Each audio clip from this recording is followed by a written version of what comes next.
IGN's E3 live show, the Knights of the Old Republic series was highly acclaimed for creating a brand new take on the Star Wars universe. Instead of focusing on the adventures of everyone's favorite Skywalkers, it focused on events that happened thousands of years before Vader ever got his respirator. Now BioWare and LucasArts are teaming up to give us a brand new, massively multiplayer online game about the Sith and the Jedi. With us now is BioWare's James Olin. And I did not make that joke. That was what was in the prompter. I saw you guys laughing. All right, thanks a lot, Jess. We're excited to have you on the show. We're really excited about Old Republic, and this E3 was just as big as it's ever been for the game. To kick things off, you guys released a brand new trailer, but then at the press conference, you also announced a few new things that are brand new to the universe of Old Republic. Maybe you can take us through some of those things you guys talked about. Sure. So this is our second E3, and we wanted a chance to talk about some of the new features in our game. Because we're a massively multiplayer game, we have dozens, hundreds of features.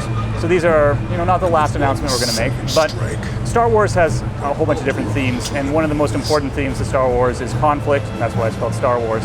So one of the things we're talking about is war zones, which is a chance for players to do PvP combat. For those not familiar with that kind of terminology, that's player versus player conflict. And what Warzones allows for is for Imperial characters to face off against Republic characters in a zone where they have to compete for basically an objective and try to beat the other side. So it's really exciting. It showcases our combat at its best. As you can see behind there, you have like lightsabers versus blasters.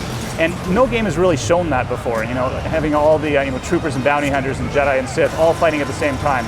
And it gets really chaotic. It's going to be a lot of fun. So that's one of the things.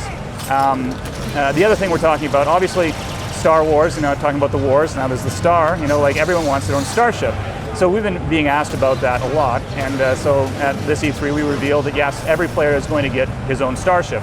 It's kind of like a home base for him, almost like some MMO players would refer to it as player housing. It's a chance for him to own his own little place that he can return to. It's kind of a social hub.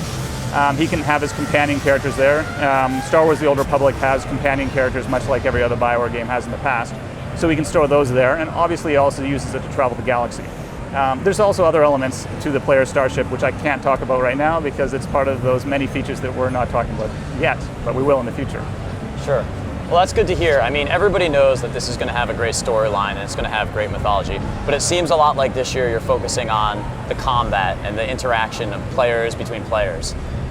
Yeah, one of the things we wanted to try to get across at this E3, there's been some consternation about the fact that we're so focused on story. Are they really going to be an MMO, or are they going to be just a BioWare game with a whole bunch of multiplayer? And we are truly an MMO. We are a combination of the storytelling of BioWare with that huge online world where you can adventure with thousands of players all at the same time.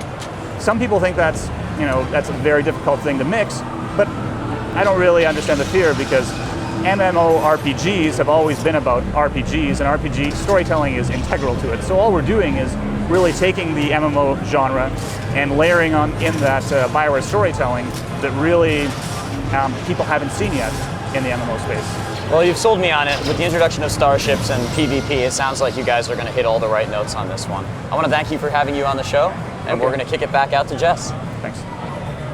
That looks awesome! I'm so stoked! Always good to see the Jedi's back in action. Thanks for the look, guys. Up next, we have the new Need for Speed game that's actually made by the guys who made Burnout. We hope to see some spectacular crashes in this one.